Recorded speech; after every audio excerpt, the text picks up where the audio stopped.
Hey all, Peterzeihan here, coming from Colorado. Windy day today.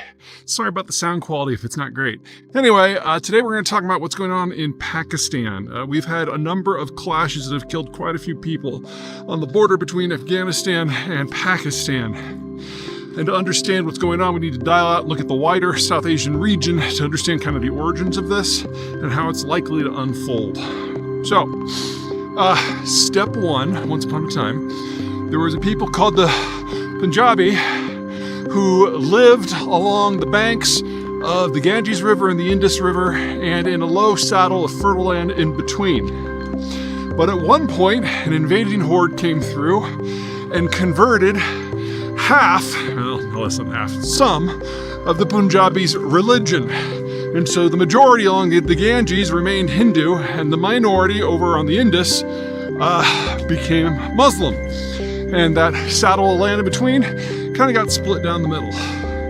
Time went by, and eventually the Brits came, as they tend to, and conquered the area, as they tend to, and loaded everybody into the same political unit, because that's what the Brits do. And when the British Empire fell apart after World War II, and independent India now had to deal with the consequences of these different religious groups being under the same roof, we almost had a civil war, and it was solved with a territorial divorce known locally as partition, in which independent Pakistan emerged from the old British Raj of India, giving birth to the two states that we now know today, more or less. Basically, the best way to think about it is that the Indians and the Pakistanis, especially the Punjabis, are all part of one family. And as we all know, family arguments are the worst. I can already hear my Indian and Pakistani friends like, no, we're not family. But, it's like saying Americans are all family.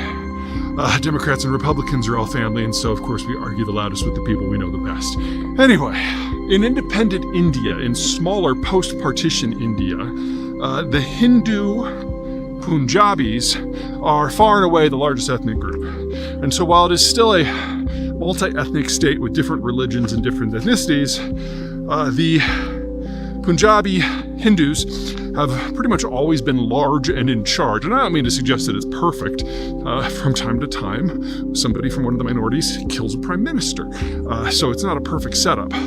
But for the most part, India has managed since partition with a surprising grace and has managed to keep their democracy mostly intact, which is quite an achievement in my opinion. It hasn't gone that way in Pakistan, because in Pakistan, while the Muslim Punjabis of Pakistan are the most powerful group and the most numerous group, they're not a majority. They're somewhere between 40 and 50% of the population.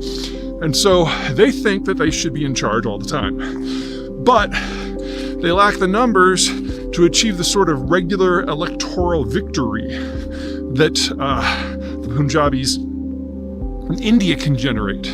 So you get these bursts where they try democracy for a bit, then it gets a little too rowdy with all the minorities. You get a military coup because the military is pretty much controlled by the Muslim Punjabis. And so you have this in and out, and it's one of the many reasons why Pakistan is much less stable and has not grown economically nearly as much as India since partition. All right, here's the backdrop. Now, within Pakistan, we have a different problem. Because it's a plurality of 40 to 45, 50% of the population, it's also geographically concentrated. You've got Sindhs in the south, you've got Baluchis out west, and most importantly for today's story, you have Pashtun or Pashtun that are in the northwest part of Pakistan in the rugged area up against the border with Afghanistan. Now, some of you may remember Pashtun as part of the Afghan story, and you're remembering correctly, because about a generation after partition, the Soviets invaded Afghanistan, and the Pashtun of Pakistan made common cause with the Pashtun of Afghanistan and fought alongside American support the Soviets in Afghanistan. And for those of you who want to come across a really good historical documentary of how that broke down, I would point you towards Rambo 3. Anywho, a few years later, the Soviets were gone, and the Americans decided it was their turn to be in Afghanistan, and once again, the Pashtun of Afghanistan, popularized by the group known as the Taliban, and the Pashtun of Pakistan, who had their own group called the Pakistani Taliban, really creative there, made common arms against the Americans and did quite a good job of it, in part because America's supply lines into Afghanistan didn't just go through Pakistan, they went through the Pashtun part of Pakistan. It's a real logistical nightmare. I'm going to cut until we get out of the wind. Where was I before the wind interrupted?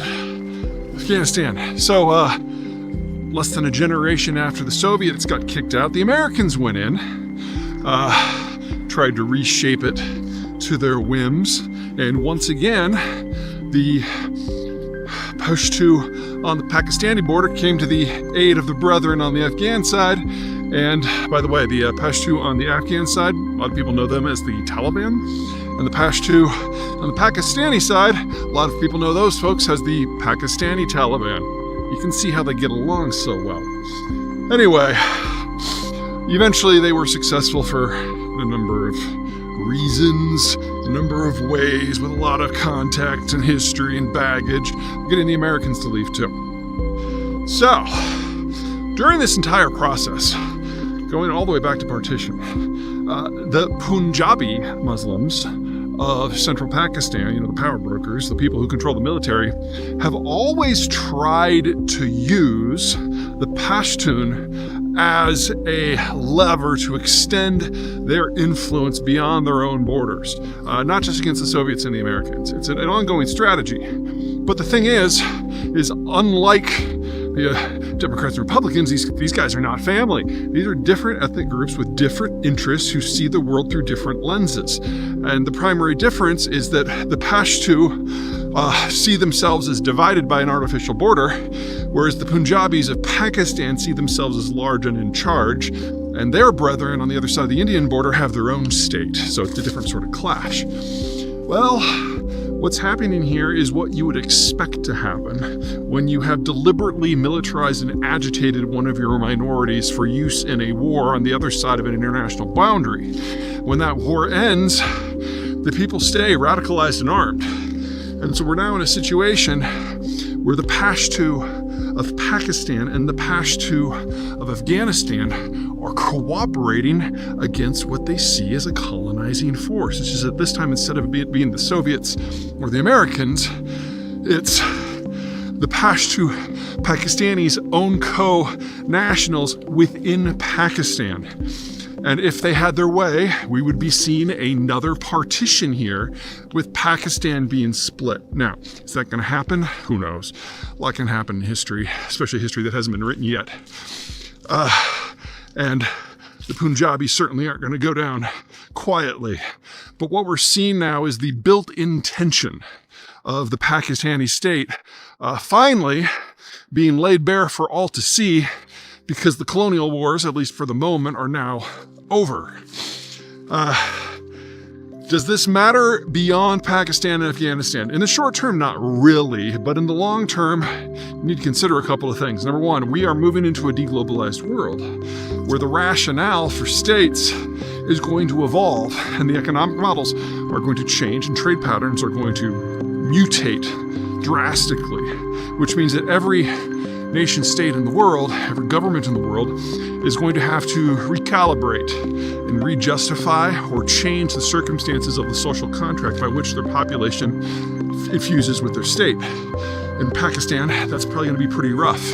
And we're seeing the early stages of that right now, but that doesn't mean that's the only place it's going to happen. Any place where the economic, social, and political order are based on broader international conditions, you're going to see this sort of shift. And I would expect it to be most dramatic in places that really benefited from the old system. I put Germany at the top of that list. Iran might be up there too.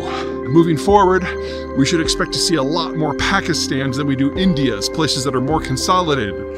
Keep in mind that India never bet its economy on globalization. It was, if anything, on the Soviet side. And so it doesn't have nearly as far to fall when globalization goes away. Whereas Pakistan has basically been paid by someone, most recently the Americans, to exist in its current form in order to succeed in a war in a different territory. That's over. Pakistan now has to figure it out on its own. and not all Pakistanis are of the same mind as to how that should go.